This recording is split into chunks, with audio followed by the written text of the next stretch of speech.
Hello everyone, in this video I'm going to be talking about meditation and the role that it can play in healing PTSD. In my opinion, meditation is one of the crucial, need to use tools for healing PTSD. Now, how big of a role it plays in your healing process is going to kind of vary, but for me it was like one of my main tools that I used, and my sense of it is that it's going to be something that I think everyone's going to have to use to some degree. Now, I talk about how there were primarily two kinds of meditation that I used in healing my PTSD. The first kind is empty mind meditation, and that's what I'm going to be talking on in this video. The second kind is what I call point focus meditation. I talk about that in the video on how I fixed my alexithymia, so I'm not going to cover that again here. So what empty mind meditation is basically you try to get your thinking mind to turn off, to fall asleep, to stop thinking, however you want to think about it. And so the way that you do that is you close your eyes, and if you're a beginner, you focus on your breathing, exhaling and inhaling slowly and gently, and you basically try to not think. And what's going to happen initially is that when you try to stop thinking, you're going to keep having thoughts pop up. And as you get it to slow down a little bit, what it's going to start to feel like is almost like you're having a thought, and then it kind of echoes there for a little bit. Almost like if you read a phrase and then you close your eyes, you're no longer looking at the phrase, but that phrase is kind of echoing in your mind, right? And so it's the same kind of thing. You have a thought and then it kind of echoes in your mind. Another way of thinking about it is the thought kind of floats up like a balloon, and the balloon is a thought. And if you ignore the thought, then eventually the balloon will just float away. But if you engage with the thought and you start thinking about that thing, then now you're thinking again. And so the goal is to just kind of let those balloons keep floating by until they just stop coming. And they will eventually, you'll cease to have thoughts. But what will happen is you'll be trying not to think, trying not to think, trying not to think, and then you'll have a thought that gets your attention and makes you start thinking. So you'll think about the bill you have to pay, and or a weird awkward conversation, something stupid you said earlier in the week, and you're like, oh, I'm so dumb, why did I do that? And you start thinking about that, right? And so that's how you're bad at meditation, by the way. It's the inability to ignore those thoughts until they stop. And that skill is basically what meditation is for the most part. And so it's like the ability to consciously use your awareness and choose what you want to do with your awareness and what you want to do with your thinking mind. And your thinking mind, and this is why meditation is useful, not just in the sense of fixing different aspects of PTSD, but it also trains your thinking mind to, it's like, I think of your thinking mind like our thinking minds is like a dog almost. Like, have you ever seen a dog that was walking the person? You know, like it's usually a bigger dog, and the person's like leaned way back with their arm locked out, and the dog is kind of dragging them along, right? And it's like the dog's walking them, not the other way around, right? And that's our thinking mind a lot of times, is just going from one thing to another, to another, to another, to another. And that's a big part of like anxiety is managing anxiety is just learning not to like constantly be thinking about things that stress you out, right? And so as we consciously start to learn to use our thoughts to our benefit, we start to control the way that we're thinking, what we're thinking, how we're thinking, right? That is actually going to play a very crucial role in like, say, healing moral injury, which will make more sense when I make that video, because that's something like I have to go way in depth. It's really complicated because you're reprogramming core beliefs, and so it's like hard to understand, and then it's like hard to explain exactly what we're doing. But anyways, I'll do that in a different video. But the point is, learning to stop your thinking, just turn off your thinking mind, is a skill. And it's useful, like let's say you're trying to fall asleep and you have an intrusive thought. Well, it's very useful to like be able to just meditate and basically get yourself relaxed, get yourself calmed down, right? Now, I will say that even after I'd had, let's just say 100 hours of experience meditating, there would be nights where I would be really triggered and really worked up, or times where I would lay down and I would close my eyes and I would try to get into a meditative state, and I couldn't do it. And I know there's like one time I laid there for like 45 minutes or an hour or something, and I could not get my thinking mind to turn off. And that was after I had already had like 100 hours, let's say, I don't know, maybe more, maybe less, but roughly, let's say 100 hours of experience meditating. And so like, that's a lot of time meditating, and I still like was too worked up to do it, right? So maybe if you're a beginner, what you can do is use some relaxation techniques to get your body and your mind calmed down a little bit. And I have another video I made about 3 ways you can activate your parasympathetic nervous system. But you can take a hot bath, you can do some breathing, you can stimulate your vagus nerve, whatever. You can do whatever works for you. And then from that already somewhat relaxed place, then you can try to slip into a meditative state, right? So this type of meditation plays a very crucial role in recalibrating your nervous system, right? So in that video, I talk about the 3 things you have to do. And the third thing is I call hardcore recalibration. And I talk about how you can use meditation, yoga, or I think neurofeedback would work, because I think it's kind of doing the same thing. Because when you enter a meditative state, your brain waves actually change. They shift. And you're not asleep, but you're also not awake. You're somewhere kind of in this twilight zone. And sometimes if you've ever fallen asleep, maybe when you've been falling asleep, you may have sometimes occasionally maybe found yourself there or in a similar place. But a true meditative state is very pleasurable. It feels good. And I know it might sound really like, why would anyone want to just lay there with their eyes closed for 3 hours? It's like, well, once you're in a meditative state, time flows a lot faster. I would say it feels like it's moving maybe 5 to 10 times faster. So 60 minutes feels like 5 minutes, 10 minutes, something like that. And so it's enjoyable. Like if there was a pill that you could take and then have the meditative experience for like an hour or 2, everyone would want to take it. I mean, assuming there were no side effects, but this is a very pleasurable experience. And once you're in this meditative state, you'll experience different things. I've had some like very odd experiences that were like one-offs.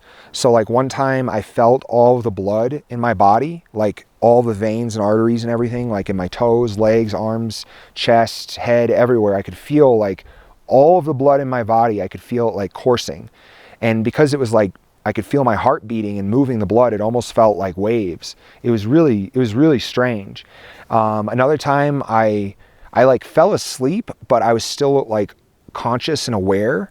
And so it's like I was sleeping, but I could still use my mind to think, sort of, but it was like really slow. And I don't feel like I had all of my normal cognitive processes, but I can like remember like watching myself, observing myself sleeping. And by observing, I mean the same way that you would observe yourself. Like if you just closed your eyes and like laid there, you'd be observing yourself kind of, right? Not with your eyes, but like with sensations and feelings, right? And it's like, it was weird because I was like observing my body like react to different sounds. So like my neighbor upstairs would like close the door kind of loud. It kind of not slammed it, but it was like you could hear it like shut, like bang. And my body jumped, and I felt my heart start beating a little bit faster. And then it kind of like slowly like came back to baseline, and my breathing returned to normal. And so I was like, oh, well, that's interesting. And I wondered like, well, is that how everyone reacts, or is that just my exaggerated startle response even while I'm sleeping being triggered? And then after like, I don't know how long of kind of just watching myself and just like kind of being like, wow, this is a weird thing. Because once I was in that position, like I could think without pulling myself out of it, but then I did like come up out of this weird altered state of consciousness back to full consciousness. Like I woke myself up basically. And so it wasn't like sleep paralysis or something like that. It almost feels like maybe that's what's going on all the time. But like the part of my brain that makes memories, like records what's happening so that I can watch it later so that it actually quote unquote happened, right? Because if you don't have a memory of something, like did it happen? Yes, it did, but not for you, right?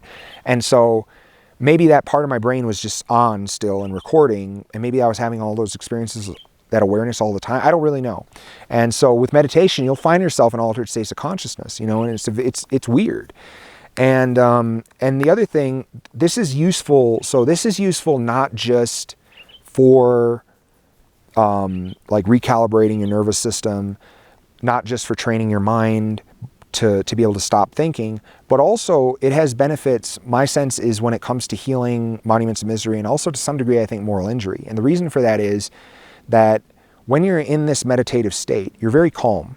And so what will happen sometimes is, and I know I said like don't think, right? Because if you think, you're going to bring yourself out of this meditative state. And that'll happen to you like the first like 5, 10, however many times, because what will happen is you'll be trying to not think, and you'll actually do it. And then you'll actually slip into a meditative state for the first time, and you'll be like, whoa, this is really cool. And then you'll start thinking, and boom, you're out of the meditative state. right? And so it's very hard not, once you make the shift, to not start thinking about the shift, like this new experience you're having, right? And so that'll happen like however many times, and then you'll like be able to not do that, and you'll actually be able to stay in the meditative state and slide deeper and deeper into it. But then what will happen for me sometimes is, sometimes you're just kind of like, you're neutralized, right? You're just laying there and there's no thoughts, there's no anything, it's just sensations and just a feeling of calm and peace, and it's just good, right? But sometimes you'll start to have an interaction like with your unconscious mind, or you'll start to have like thoughts, right? But you'll still kind of be in that meditative state. Depends how hard you think, right? And how much you think, I think. Because if you're doing it like thinking like a lot, you're probably gonna pull yourself out of it. But if you're kind of drifting along, right? And you're in this meditative state, and you're kind of like, it's kind of like twilight zone, you know? And you have a thought and you kind of react to it emotionally, and then 30 seconds later you have another thought and you kind of react to that emotionally, and then you kind of like have a realization like a minute later, and then you kind of react to that a little bit, right? And so you see how it's like kind of this gradual thing that's happening over several minutes, 5 minutes, 10 minutes, 20 minutes, as opposed to like boom, boom, boom, boom, boom, one thought after another. Because normally it's like your thoughts are like, you know, the ticker, like on the bottom of the news channels, right? There's the ticker with just a constant stream of text. That's basically how your thinking mind is all the time, right? So that ticker turns off, but then occasionally you get like one little thing come up, right? So I've had it happen where I would have like almost like an intrusive thought, but it's more that like some aspect of my trauma would come up, or I'd have some realization about how much fear I've been living in, or I'd realize how much pain I've been carrying around, or I'd be honest with myself about how awful it really was to go through some of those things, right? And I'd kind of be vulnerable with myself or whatever. But it's this thing where it's like you'll have this thing come up, but because you're in this dreamy kind of twilight zone, in this altered state of consciousness, you don't react to it so strongly. Like you'll feel the sensations of like, maybe you'll feel some like pain.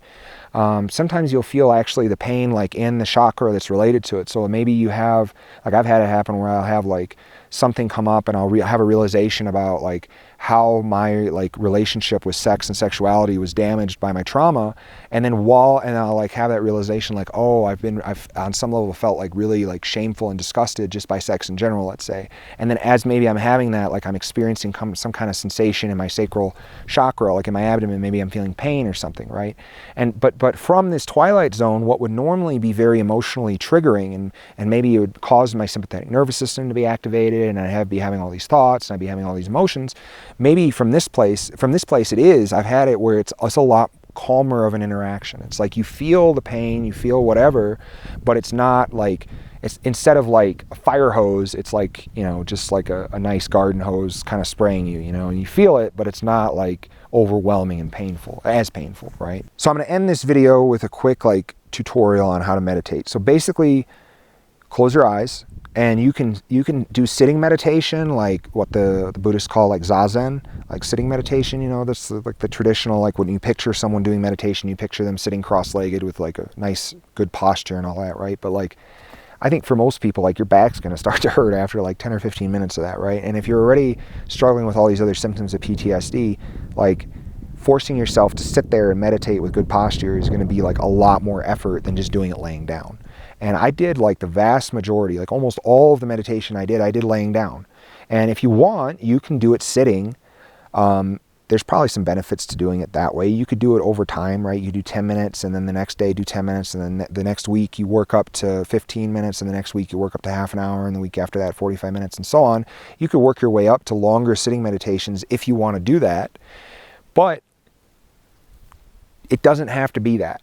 You can just do this work laying down. Right? So like you can lay in bed, and right before you go to bed is a great time to meditate, because if you fall asleep, which you will do a lot when you're trying to meditate, by the way, just so you know, it's okay, but just plan on like falling asleep some of the time, because you're laying there, you're relaxing, you're trying to get your mind to turn off. Sometimes it turns off all the way. You turn off all the way, right? Especially if you're sleep deprived. And so before you fall asleep is a good time to meditate, because you can spend an hour or two meditating before you fall asleep, and then you'll sleep a lot better, and it's a good way to fall asleep if you normally have trouble falling asleep. And so what you do is basically you just close your eyes, lay down, close your eyes, be comfortable, right? Put a blanket over you or whatever, because if you're going to be there for an hour or two, you want to be comfortable. And then just focus on your breathing, and just put your attention on your breathing, in and out, slowly in and out, right? And then you can also picture like a screen door, and you can make it as detailed as you want, that's opening and shutting with the wind. And so it opens with your exhales and it closes as you inhale. And it opens as you exhale and it closes as you inhale. And these two things for you to focus on, right? You're focusing on your breathing and you're focusing on picturing the screen door opening and closing. That kind of keeps your mind occupied, gives you something to focus on enough that it keeps you from engaging with those thoughts while not keeping you so activated that you can't enter into a meditative state. And eventually you won't need to do that as much. As you get better, you can just focus on your breathing, or maybe not focus on anything, just let your mind just quiet on its own. But as a beginner, I think doing those two things can be very helpful. So hopefully you found this video useful and interesting. If you do me a favor and help me spread the word about this channel, share it on social media, make a Reddit post about it, share it with your friends or on a Facebook group, whatever, it'd really help me out. So thanks for watching. I appreciate it. Hopefully you're finding this useful and interesting.